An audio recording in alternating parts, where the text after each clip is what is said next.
Buenas tardes, nos encontramos en otro programa de Agenda Propia, como todas las tardes, todos los martes a las tardes a las 14:30, con Claudio Lozano, presidente de Unidad Popular, con Hugo Cachorro Godoy, secretario general de la CTA Autónoma. Esta vez con la ausencia de mi compañero Ariel Crespo, que bueno, tuvo un pequeño incidente que lo dejó fuera de combate esta semana. Esperamos que la semana que viene reincida. No los vamos a escarnear públicamente como hizo él con mi bronquitis de la semana pasada. Así que tenemos un montón de temas de los que hablar, porque como siempre la actualidad en la Argentina y en Latinoamérica siempre es muy álgida y no nos deja tiempo para aburrirnos ni falta de temas de conversación. Vamos a arrancar por uno que me parece, Claudio, que te va a tener vas a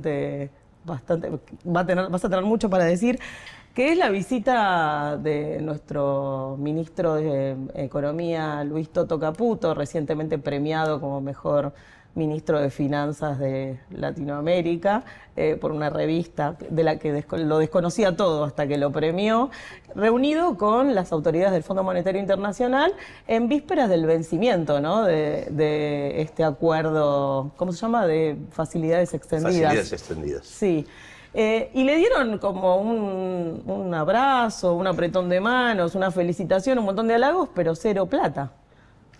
Sí, digamos que lo primero que hay que decir es que, como siempre, este tipo de políticas descansan para su continuidad en garantizar mayor endeudamiento. Consecuentemente, para resolver los problemas que tiene, necesita tomar más deuda. En ese sentido, el viaje a los Estados Unidos obviamente implicaba una discusión con el fondo, pero también una visita al Banco Mundial, al BID, a la Corporación Financiera Internacional. Y si bien el fondo no les dio absolutamente nada, porque mantiene una discusión sobre lo que tiene que hacer con el tipo de cambio y con la situación cambiaria, la política argentina, lo que efectivamente sí logró son algunos fondos de los otros organismos. 8.800 millones de dólares. Del BID y del Banco Mundial. Del BID, del Banco Mundial y de la Corporación Financiera Internacional. A mí me parece que lo más importante de esto es entender que hay dos grandes problemas que esta política no puede resolver y que lo tienen atrapado. Y te diría que eso casi determina que esta política tiene el boleto picado y tiene un margen de tiempo limitado. La primera es, que tiene que ver, ¿cuál es la estrategia para controlar la evolución de los precios? La primera es el derrumbe brutal de las condiciones de vida de la población vía caída de los ingresos y del empleo y consecuentemente caída de la actividad económica y recesión. La recesión es una clave para que los precios no suban. Ahora, ¿qué pasa con la recesión? La recesión hace que la recaudación del Estado se caiga y consecuentemente le afecte el objetivo supremo, que es el tema del déficit cero. A pesar de una reducción del gasto de casi el 27% en el último trimestre de este año, igual tiene déficit el Estado argentino. ¿Por qué? Porque se le sigue cayendo la recaudación. ¿Cómo podría resolver este tema? Si tuviéramos más actividad económica, pero si habría más actividad económica se afectarían los precios de vuelta. Con lo cual, o sea, más consumo, claro, otra vez. Entonces otra vez podrían remarcar, porque no hay políticas en ese sentido. Por lo tanto, ahí hay un primer problema que lo obliga permanentemente al gobierno a confrontar con la sociedad ajustando más el gasto porque no le alcanza la recaudación. Y el segundo problema es, el otro ancla de los precios, es que el dólar evolucione por debajo de los precios de la economía. ¿Qué pasa con eso? Los dólares vienen en cuentagotas, los exportadores exportan poco. Y conseguir más plata para una Argentina tan endeudada no resulta fácil. ¿Cómo se resolvería? Devaluando. Ahora, si devalúa, ¿qué pasa? Otra vez habría impacto sobre los precios. Entonces la única solución que estos señores encuentran es seguir ajustando a la sociedad por un lado e ir a tomar deuda por otro en un contexto donde le dan poco porque los niveles de deuda que la Argentina tiene son muy grandes. Nosotros ya dijimos alguna vez, para el próximo año hay vencimientos por 18.000 millones de dólares, consiguió 8.800 millones, le faltan otros 10.000. Es como una curita, claro, para una herida bastante grande. Le falta. Entonces ahora, estos problemas, más allá de que Por ejemplo, cuando logran los vetos y logra por lo tanto un espacio minoritario pero suficiente en el Congreso para garantizar que no tenga políticas que le demanden más gastos, esa gobernabilidad precaria hace que esto tenga más tiempo. Por eso es tan importante derrotarlo políticamente en el Parlamento, derrotarlo en las urnas, derrotarlo en las calles, porque eso es un elemento para frenar estas políticas. Bueno, pero el segundo tema es, necesito más guita de afuera y me tengo que endeudar más. Pero esto es soluciones de corto plazo. Todas las políticas que se basaron en sostener un dólar retrasado necesitaron de muchos dólares. Menem multiplicó por 7 las reservas. Digamos, Macri las duplicó. ¿Por qué? Porque había ingreso de capitales o ingreso de deuda. Acá no pasa eso. No tienen los dólares para sostener su política. Vos hablaste de una respuesta política a esto y pensaba, Hugo, como representante de los trabajadores, pensando que son la variable de ajuste, porque se necesita la recesión para que seguir con las recetas del Fondo Monetario. ¿Qué pasó históricamente con la clase trabajadora cada vez que Argentina siguió la receta del Fondo Monetario? Sin ninguna duda, el mecanismo es claro. Deuda eterna, ajuste perpetuo y especulación financiera que destruye la capacidad productiva del país. Y obviamente esa deuda eterna lo que significa es que lo que se genera en el país es para garantizar la riqueza de quienes están en el exterior. El ajuste perpetuo implica reducción de salarios y destrucción de la economía y de la capacidad del Estado para promover un desarrollo autónomo, y especulación financiera es que los capitales que entran hacen sus ganancias, altas ganancias en muy corto plazo, y rápidamente se fugan, destruyendo la economía nacional. Por eso hablamos de industricidio. Frente a esta situación, indudablemente lo que está claro es que es la misma política de siempre de los grandes grupos económicos, y que tiene que ver con lo que hablábamos la semana anterior. O sea, esta Argentina es una Argentina de muy poquitos grandes ganadores y una mayoría que pierde.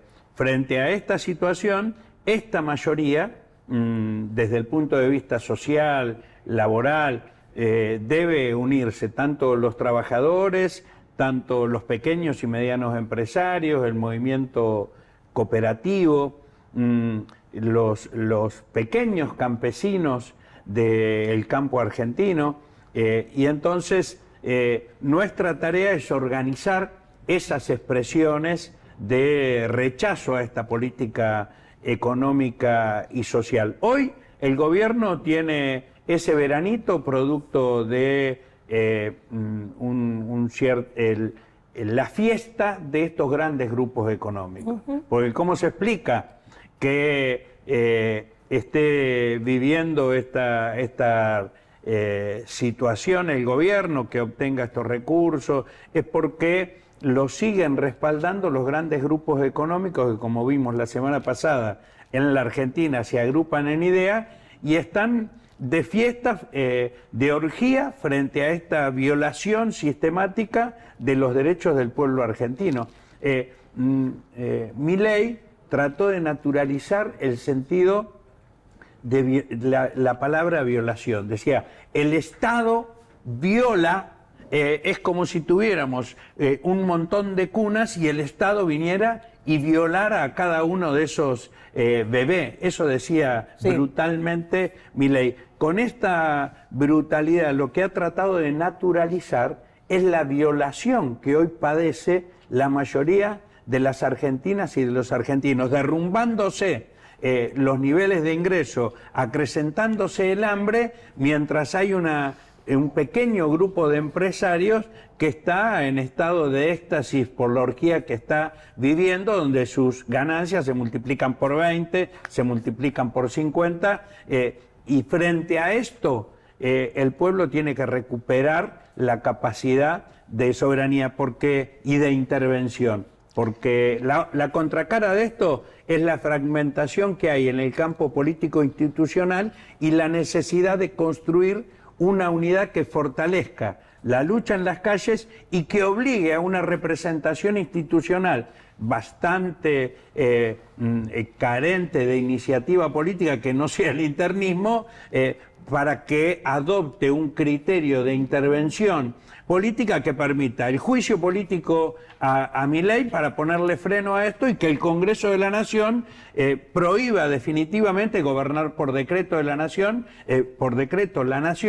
y avasallando el Congreso Nacional, que debería ser el símbolo de la democracia, de una democracia que hoy por hoy está absolutamente avasallada. Bueno, tenemos 2 minutitos, así que me pregunto esto, y para quien me lo quiera responder. Lo vendieron como que esta venia simbólica del Fondo Monetario fue una buena noticia para los mercados. Los mercados están contentos, bajó el riesgo país. ¿Hay alguna buena noticia realmente en que los mercados, esta entelequia de los mercados, estén contentos? La historia de las 4 industricidios y políticas neoliberales, Martínez de Oz, Menem, Macri y Milei, en todos los casos uno tiene veranitos financieros acompañados por derrumbe de la actividad económica y destrucción productiva y endeudamiento. No es ninguna novedad.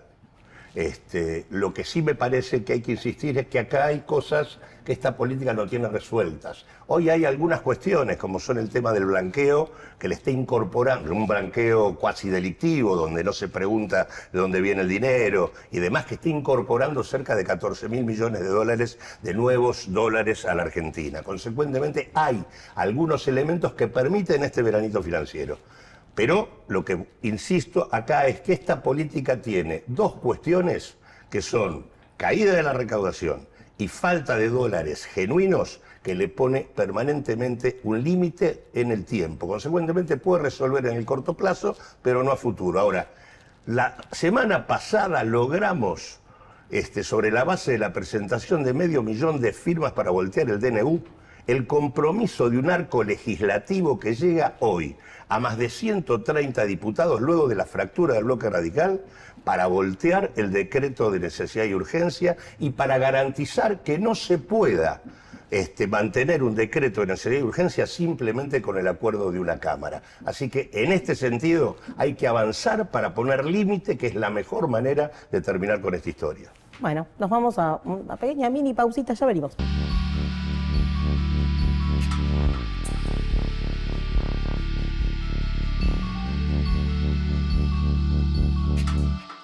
Canal Abierto es un medio digital donde pueden encontrar notas, entrevistas, análisis, todo con una mirada distinta de la clase trabajadora. Canal Abierto es periodismo de este lado. Bueno, y seguimos conversando porque este fin de semana hubo elecciones en algunos países de Latinoamérica y hubo conflictos, atentados en otros, y esto configura un nuevo mapa latinoamericano del que Argentina no está exenta, ¿no? En principio, bueno, lo que hubo es una elección en Uruguay, donde el Frente Amplio parece quedarse con una amplia mayoría, pero también es cierto que los 2 candidatos que siguen al del Frente Amplio, que termina casi con un 46% de los votos, sumados, pensando además que representan a un espectro parecido de derecha, podrían en un futuro balotaje ahora en noviembre disputarle en efecto la elección. ¿Cómo la ven? ¿Cómo nos ven parados a los latinoamericanos en el marco de lo que pasó? Porque también hubo elecciones en Brasil y hubo un atentado en Bolivia. Y hubo un atentado, un magnicidio que intentó llevarse la vida de Evo Morales, un crimen un intento de crimen muy grave. Fue herido su chofer, con 2 balazos en el cuerpo, uno que le rozó la cabeza y otro en el brazo, y Evo con su secretaria y su equipo de prensa salieron ilesos.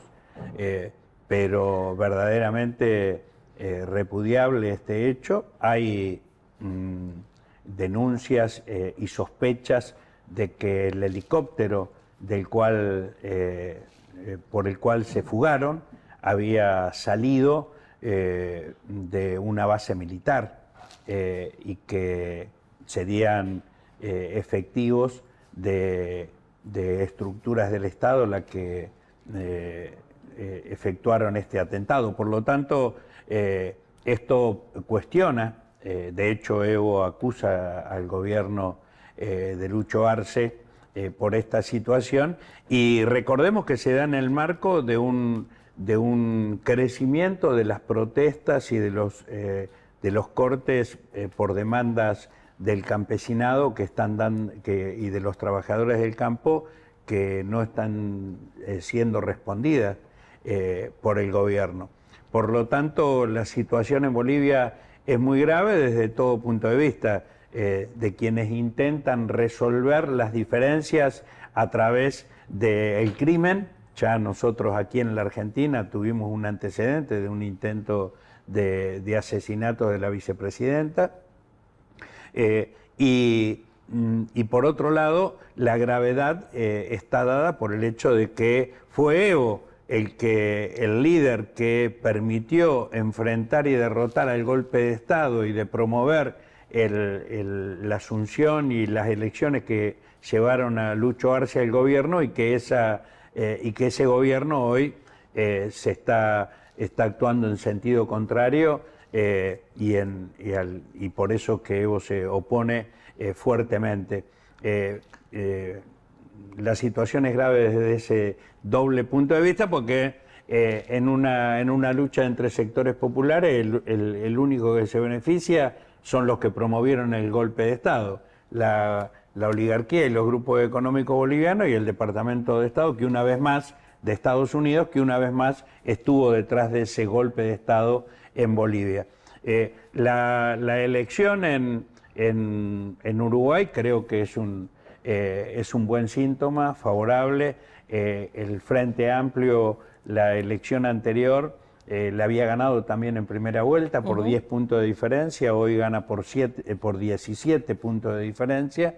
Queda la posibilidad de una segunda vuelta y de que tenga su riesgo de que este triunfo no se consolide. Esperamos que esto no suceda y que el triunfo del Frente Amplio se consolide. Sería una bocanada de aire frente a estas situaciones que, como lo que viene sucediendo aquí en la Argentina, haya fuerzas gubernamentales que quieren destruir el Mercosur, quieren destruir la CELAC y quieren respaldar estas actitudes criminales que lamentablemente de magnicidios que se repiten en la Argentina, en Bolivia y quizás esperemos que no en otros países. Sí, hace un tiempo recuerdo una conversación con un prestigioso sociólogo sobre si esto que estaba atravesando Latinoamérica era un camino hacia el progresismo que tenía sus reticencias por parte de la derecha, y entonces había pequeños retrocesos porque, por supuesto, el viejo orden se resistía, o si en efecto había sido una especie de primavera progresista y que por parte de la derecha estaban tratando de restituir el orden que siempre intentaron para Latinoamérica, con ciertos visos de colonia. Ustedes, ¿cómo la ven con esto que ha pasado el fin de semana? A mí me parece que es bueno reflexionar sobre cómo se interpretan estas cosas, ¿no? Está claro que el Frente Amplio sigue siendo el partido más importante en Uruguay, partido político más importante. Viene ganando siempre en la primera vuelta, tiene el riesgo del balotaje, pero es una fuerza central dentro de Uruguay. Brasil nos muestra también un cuadro preocupante, se perdió San Pablo y en general las principales capitales, los candidatos vinculados a la experiencia de Lula no lograron, sacando el caso de Fortaleza, no lograron triunfar.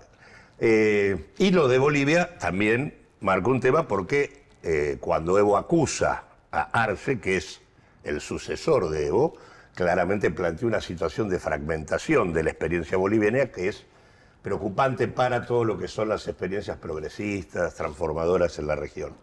Pero yo he leído varios análisis que frente al hecho de que de repente en Uruguay la primera vuelta es como una interna abierta de la derecha, en donde luego todos acumulan en el candidato más votado, en este caso O sea que este triunfo claro, abrumador del Frente Amplio no sería tal... digamos que está puesto en discusión. Sí. Pero entonces ahí viene el tema, y entonces lo que se le recomienda a Orsi es que tiene que correrse al centro, porque en realidad se asocia a que efectivamente el electorado que votó, hay un electorado de derecha y un electorado de izquierda. Y la verdad que yo creo que ese tipo de categorías están absolutamente perimidas. No me parece que exista un electorado de derecha, un electorado de izquierda. Sí creo que hay un problema con las experiencias progresistas, que la vivimos nosotros con fuerza en el caso del Frente de Todos, que es la imposibilidad o la dificultad o la renuncia, depende de cómo lo quieran pensar, a disputar en serio mejorar las condiciones de vida de la población. Entonces, si no hay una mejora sustantiva en las condiciones de vida de la población y si la política se sigue sintiendo tan ajena o distante, más allá de si es progresista o conservadora la política que gobierna, ahí es donde pierde espacio la voluntad transformadora. Entonces me parece que más que discutir cómo uno se corre al centro, lo que hay que discutir es cómo aparece un compromiso claro de vincular la política con la participación y la decisión de la gente y con la mejora en las condiciones de vida de la gente. ¿Cómo no desilusiona? Claro, entonces digo, claro, me parece que ese es el punto que tiene que discutir, porque lo que está pasando con los progresismos latinoamericanos es que no pueden modificar sustancialmente las condiciones de vida de sus pueblos. ¿Estás de acuerdo? Sí, sin ninguna duda. Pero quería incorporar algunos elementos, porque esta semana también fue una semana donde se reunieron los BRIC en Rusia. Y si bien hubo ahí mucho ruido alrededor del veto de Brasil a la incorporación de Venezuela, también es cierto que en los BRIC se incorporó Bolivia, se incorporó Cuba, y se consolida como un espacio donde las posibilidades de organizar la economía del mundo de una manera distinta, donde no sea un mundo que gire alrededor de la hegemonía del dólar y de Estados Unidos, donde los países emergentes tengan la posibilidad de no ser condicionados por el Fondo Monetario Internacional, por el Banco Mundial, que son las estructuras que han posibilitado esta financiarización de la economía mundial, abre también una posibilidad de perspectiva distinta para nuestras naciones. Eso es lo que explica dos cosas. Primero, que la generala de Estados Unidos, Richardson, de la Cuarta Flota, siga visitando nuestros países para promover las desavenencias y el control. Ahora, por otro lado, que también sea la que critique al gobierno de México, a esta experiencia nueva y extraordinaria que se está consolidando allí en México, porque en México se fortalecen los acuerdos del gobierno con las inversiones chinas en ese país, que posibilitan también reducir los niveles de dependencia de México de la economía estadounidense y canadiense. Así que yo creo que al mismo tiempo todos estos debates que se dan al interior de los distintos sectores de las sociedades latinoamericanas tiene una escenografía mundial que está cambiando, y que en ese sentido los BRICS son un factor nuevo, que absurdamente el presidente de la Nación Argentina apenas asumió, ha rechazado, pero que no puede desconocer porque está planificando visitar China en los próximos días. Te lo iba a recordar. Y buena parte de este veranito financiero que tiene fue producto de que China le renovó los swap sin contraparte alguna, porque si no la situación financiera del país meses atrás hubiera colapsado. Entonces, hay una realidad internacional nueva y hay una necesidad de que las representaciones políticas que promuevan un camino emancipador profundicen su capacidad de cambio y no queden tan subordinadas a esta lógica de la que hablaba Claudio recién, de que hay que derechizar el discurso para poder tener una mayor capacidad electoral. Hay que profundizar la capacidad de respuesta a las necesidades populares y hay que animarse a ser parte de estas transformaciones que se están sucediendo en el mundo, de los cuales los países dependientes como el nuestro no pueden ser ajenos. Bueno, con esto nos vamos a una pausa de Somos y enseguida volvemos con un invitado de lujo. Y para seguir hablando de política, estamos ahora con Gustavo López, que es presidente de Forja y ex vicepresidente del ENACOM también. Exacto. ¿No es cierto, Gustavo? Porque se está presentando ahora, nomás en un ratito, un nuevo espacio dentro del territorio porteño, donde confluyen 8 fuerzas políticas, entre ellas Forja, que se llama justamente Confluencia. Confluencia. Ya en un ratito nos vamos con Claudio Lozano, presidente de Porque Unidad Popular también forma parte. ¿Nombro a los otros miembros también, ya que estamos? Me parece fantástico. Bueno, Confederación Socialista, el Movimiento Libres del Sur, Partido Comunista, Soberanos, Patria de Iguales, Unidad Popular y Forja, ¿no? Son los 8 miembros.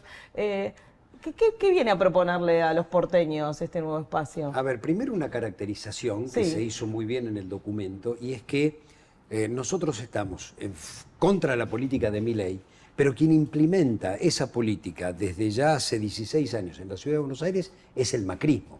Entonces estamos contra la política de Milei y contra la política de Macri, o los Macri, que aplicaron también una política de ajuste quizá no tan salvaje, porque la Ciudad de Buenos Aires siempre fue una ciudad más rica, un distrito más rico, pero cuando uno ve los números que se elaboraron, en el año 2015 vos tenías un 16% de pobreza en la Ciudad de Buenos Aires, hoy tenés un 32%, es decir, se duplicó. Tenías un 5% de indigencia aproximadamente, hoy tenés un 13% de indigencia, por eso se ve tanta gente durmiendo en la calle. Ahora, en esos años se construyeron 10 millones de metros cuadrados, que equivalen a 5 puertos maderos, y vos tenés 1 de cada 5 porteños tiene problemas de vivienda, cuesta acceder a la vivienda. Entonces, hay un desfasaje entre cómo vive un sector de la población y cómo vive otro, y esto se fue profundizando a lo largo de estos 16 años y se profundizó mucho más del 2015 en adelante. Entonces, frente a esa caracterización, nosotros queremos cambiar el método de construir política en la Ciudad de Buenos Aires y creemos que hay que enfrentar en un gran frente que confluyan las fuerzas políticas nacionales, populares, progresistas, y lo que estamos haciendo es, en el día de hoy, llamando a la conformación de un gran frente, ese gran frente para oponerse a esas políticas neoliberales de ajuste brutales, pero además de abajo hacia arriba. Nosotros en la Ciudad de Buenos Aires tenemos y no se usa lo que se llama el presupuesto participativo. A mí me tocó ser secretario de Cultura en el segundo gobierno de Ibarra, y el presupuesto participativo implicaba que el 5% de todo el presupuesto se discute con los vecinos, y son los vecinos los que deciden en qué invertir ese 5% del presupuesto. ¿Y eso no está pasando? ¿No están decidiendo? ¿Sabes por qué lo cambiaron? Por un mensaje que llega por mail y te dice: de estas 5 cosas elegí la que más te gusta.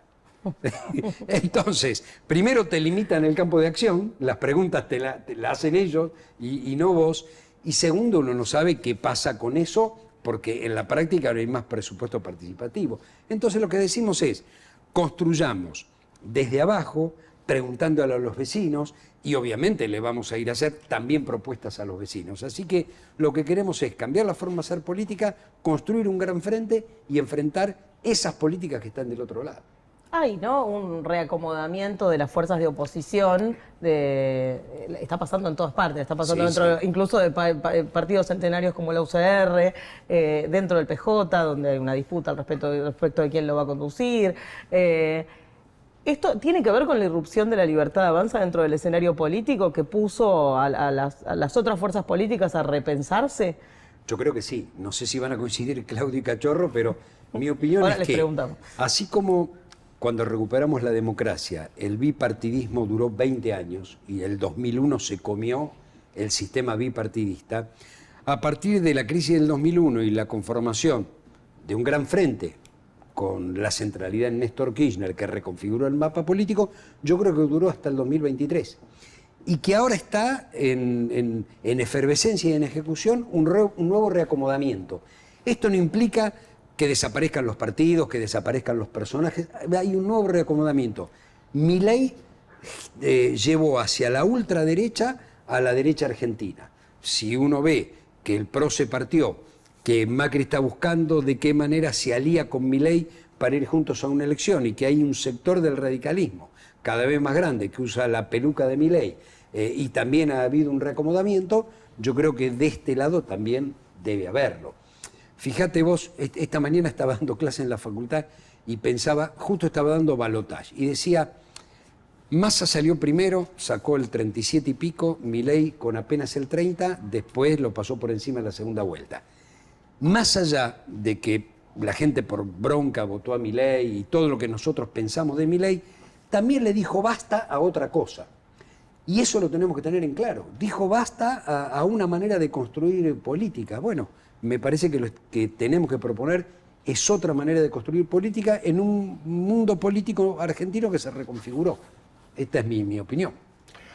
Sí, no casualmente vamos a confluir en confluencia con Gustavo. La verdad que nosotros tenemos la percepción de que hay un ciclo político terminado, que Milei es el emergente de esa situación, y por lo tanto se ha abierto un proceso de realineamiento, de discusión. Se ven fragmentaciones tanto en el espacio de la derecha como en el propio espacio del campo popular. Hay discusiones de todo tipo. Y creo que hay un mensaje en lo que fue el triunfo de Milei hacia el campo popular, que es el tema de que hay una manera de hacer política muy ligada a la prioridad de la rosca por encima de la discusión con la sociedad, que efectivamente ha alejado a la sociedad de la discusión política, y que renovar las prácticas y las construcciones es absolutamente indispensable. Y por lo tanto, para esta idea de confluencia, para nosotros es muy importante la pluralidad que tiene esto, porque acá hay fuerzas que vienen de la izquierda, hay fuerzas que vienen de experiencias sociales, sindicales, territoriales, de movimientos urbanos, fuerzas que vienen del peronismo, fuerzas que vienen del radicalismo. Digo, hay una confluencia interesante de carácter plural en un compromiso nuevo. La idea es que es necesario un gran frente que se proponga quebrar las políticas de Milei y terminar con los 20 años que va a implicar Macri acá en la ciudad al final de su gestión. Sobre la base de entender además que la ciudad de Buenos Aires ha sido lo que le permitió al neoliberalismo armar una fuerza nacional y aparte ser cómplice hoy de la política de Milei. Por lo tanto, es clave la discusión en la Ciudad de Buenos Aires. Ahora, ese gran frente tiene que ser un frente diferente a los que hemos hecho. Tiene que ser un frente que no puede ser un tren fantasma que acumule a todos los fracasos habidos y por haber. Tiene que tener la posibilidad de coincidencias programáticas claras.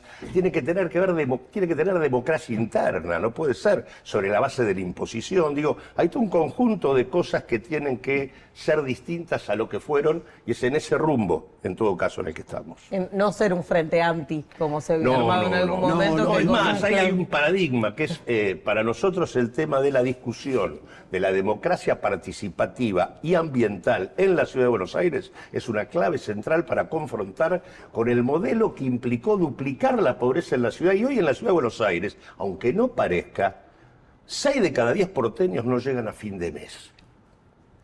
Esa es la realidad. Sí, es mucho. Tenés Sí, perdón. No, por favor, no te iba a decir, vos formás parte también de Unidad Popular y pensaba así, esto que mencionabas en el bloque pasado, de que no había, lejos de correrse al centro, había que tratar de profundizar en las posiciones para transformar realmente la vida de las personas. Era el camino que había que transitar ahora que, en efecto, la población se inclinó por una opción electoral que podemos tipificar de derecha, incluso se autopercibe de derecha, pero sobre todo la gente la votó pensando que era distinta a las dos que venían fracasando anteriormente. Sí, en primer lugar, felicitaciones a las porteñas y a los porteños por constituir esta confluencia. Yo soy de la provincia de Buenos Aires y me parece muy alentador como mensaje, inclusive al resto del país. No por lo que creen en general los porteños y porteñas de que son el ombligo del país, sino porque es una necesidad de pensar la perspectiva de construcción de unidad desde un lugar diferente.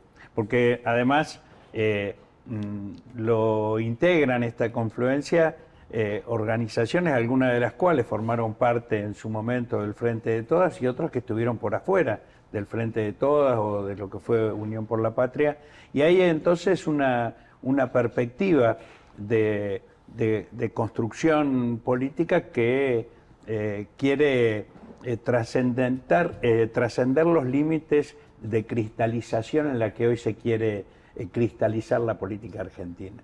Y así que, bueno, mis felicitaciones para ustedes y alentar a que este debate pueda extenderse y estas experiencias puedan extenderse a todo el país, porque lo decía antes, hay que tratar de salirse de esos internismos que son tan destructivos y que limitan la participación democrática de los propios afiliados de las organizaciones populares. Me parece que hay que animarse a una búsqueda diferente y hay que evitar las fragmentaciones y hay que alentar a construir nuevas unidades, nuevas confluencias.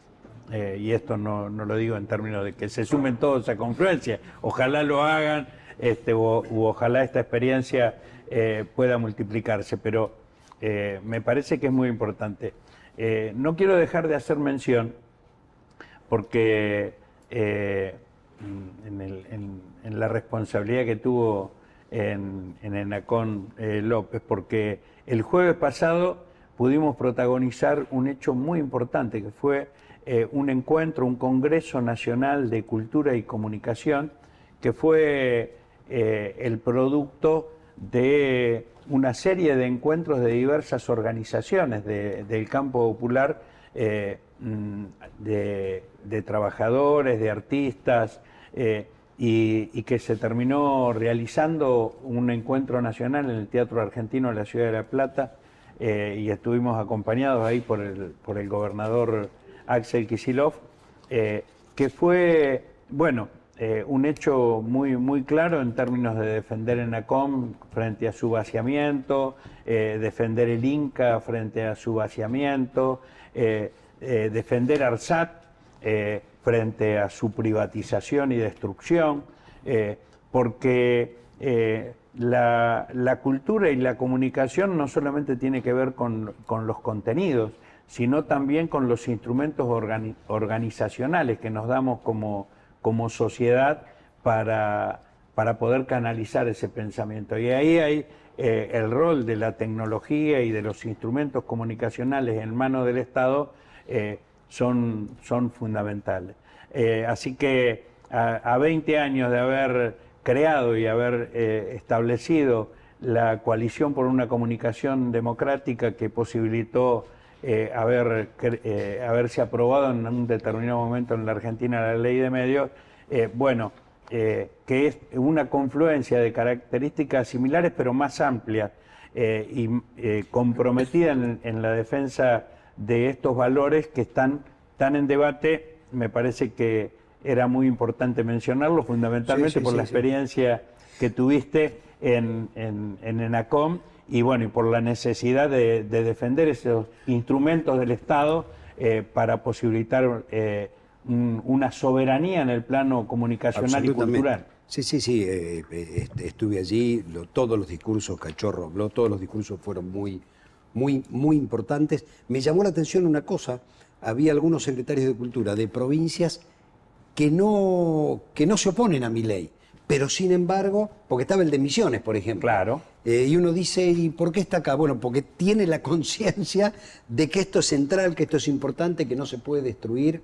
A ver, lo de ARSAT, lo mismo que pasa con aerolíneas, y otras empresas que son del Estado, que fueron excluidas de la ley Bases a propósito, ahora son incluidas en un DNU para convertirse en sociedades anónimas privadas y poder privatizarse. Y uno dice... El DNU 7023. Claro, y uno dice, ¿y el Congreso no va a reaccionar? Las excluís de la ley diciendo, estas no se privatizan, pero las privatizás y miran para otro lado. Digo, la verdad que eso es vergonzoso. Bueno, eso que está pasando y que nosotros necesitamos a nivel nacional, bueno, lo vamos a ensayar en la ciudad de Buenos Aires. Fíjate vos que yo decía, se construyeron 5 puertos maderos en los últimos años, pero hay problemas de vivienda. Ahora, nosotros hoy, en un ratito, estamos saliendo con propuestas. Digo, hay dinero suficiente como para hacer lo que hace Londres, tener viviendas municipales, digo, acá se propone comprar 5.000 viviendas, tener viviendas municipales que las metes en el mercado, entre comillas, digo, como un derecho social, las alquilás a bajo costo para las personas mayores que no pueden pagar alquileres o para los más jóvenes que no pueden acceder a su primera vivienda, para romper la lógica de mercado. Digo, las plazas, cada vez hay más cemento, no hay espacios verdes en la ciudad de Buenos Aires. Bueno, necesitas plazas, necesitas espacios verdes. Digo, y hay dinero suficiente como para poder hacerlo, no solo un fondo anticíclico que tiene el gobierno, que, digamos, si no usás el fondo anticíclico en un problema habitacional, ¿cuándo lo vas a usar? Claro. Digo, son 350 millones de dólares que tiene la ciudad casualmente para emergencias. Claro. Y las emergencias no son solo las catástrofes naturales, es la emergencia social, ambiental y habitacional que tiene la ciudad. Por eso, en realidad, más allá del planteo general, la idea nuestra es salir a discutir comuna por comuna con la población de la ciudad de Buenos Aires las prioridades que está mencionando Gustavo. El tema de esa plata puede servir para garantizar 5.000 viviendas para alquiler social, esa plata puede servir para 150 plazas, esa plata puede servir para 50 polideportivos, esa plata puede servir para mejorarle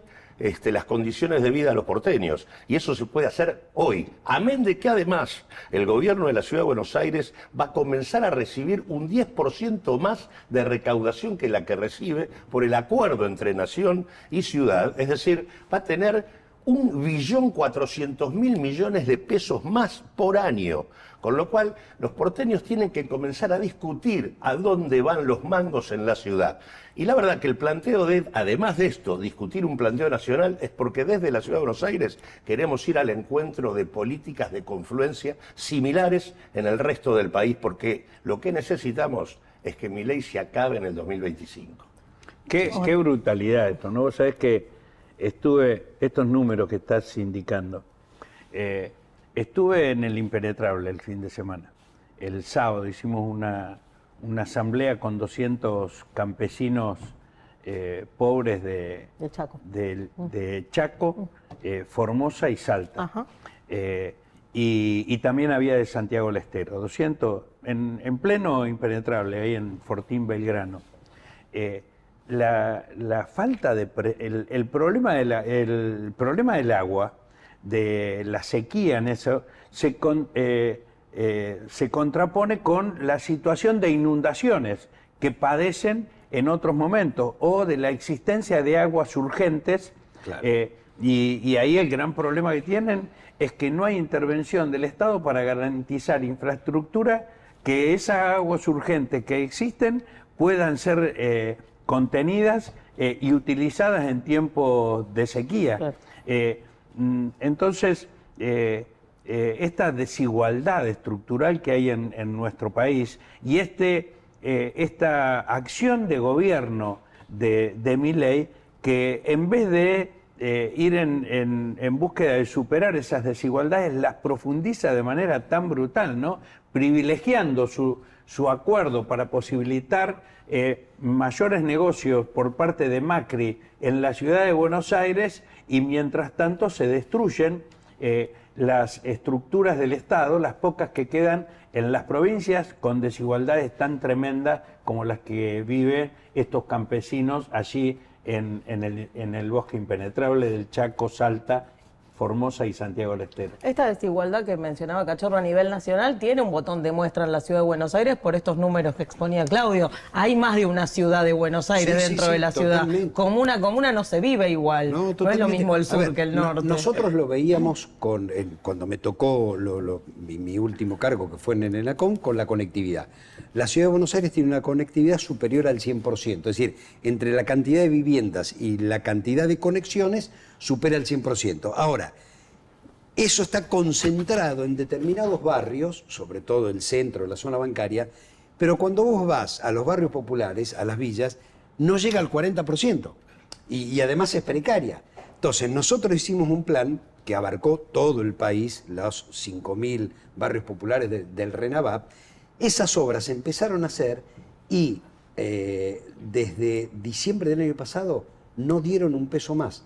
En obras comprometidas, firmadas los contratos, no dieron un peso más. Es decir, no quieren que el que vive en un barrio popular o alejado de los centros comerciales tenga algo que es esencial, pero los trámites lo tenés que hacer por internet. Es decir, no te dejan tener internet, pero los trámites lo tenés que hacer por internet.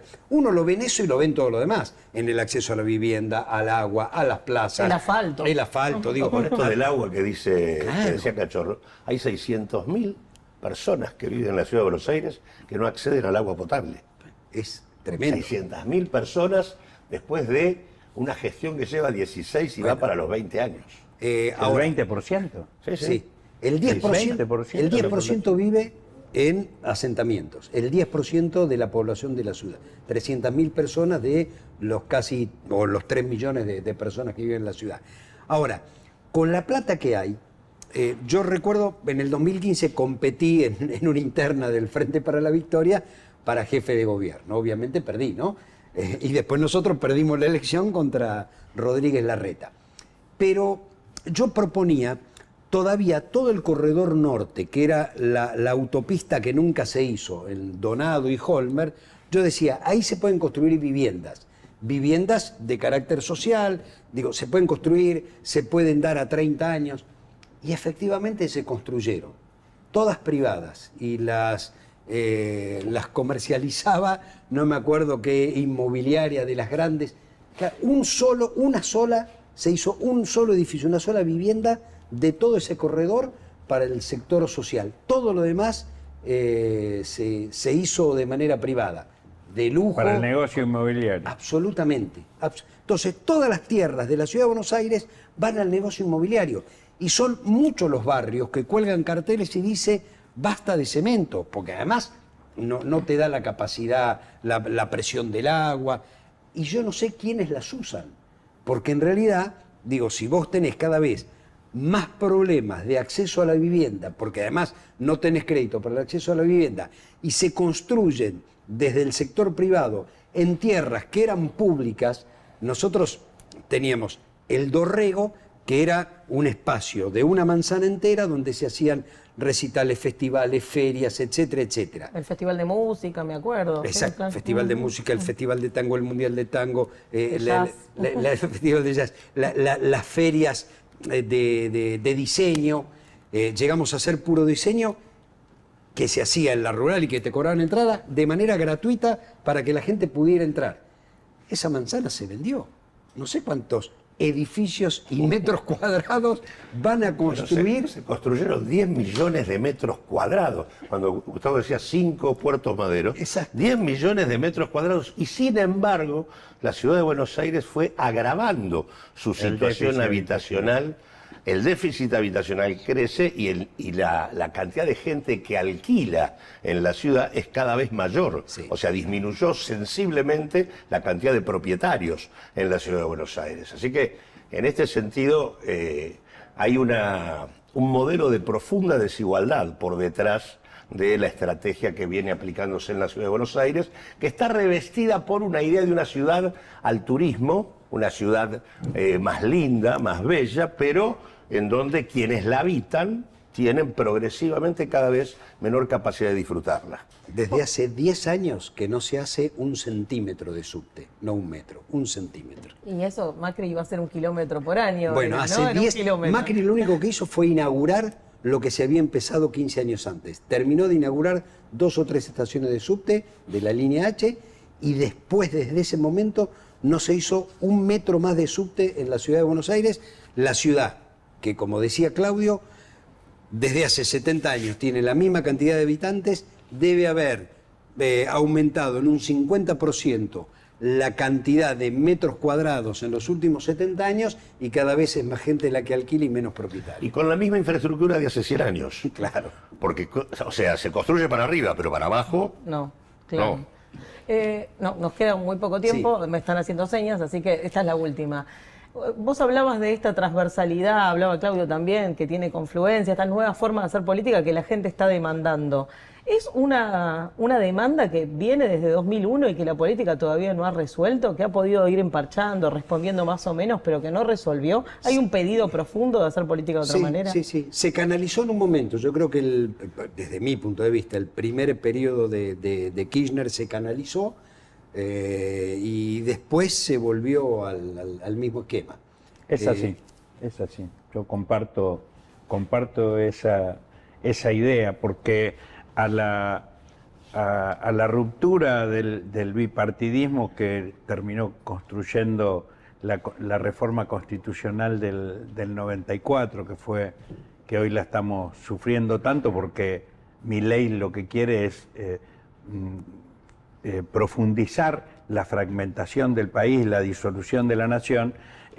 Bueno, las coaliciones que se constituyeron fueron coaliciones electorales, pero que no redundaron en un proyecto profundo de transformaciones. Y entonces hay muchas de las demandas que en principio canalizó el kirchnerismo luego de la rebelión del 2001 y de esa profunda crisis, muchas de esas demandas hoy siguen pendientes y creo que alumbran o están en el centro del debate en este nuevo momento donde hay que reformular acuerdos y alianzas políticas en el campo popular y profundizar en el plano de lo programático, garantizar llevarlas adelante. Necesitamos que la política vuelva a ser un acto de construcción colectiva.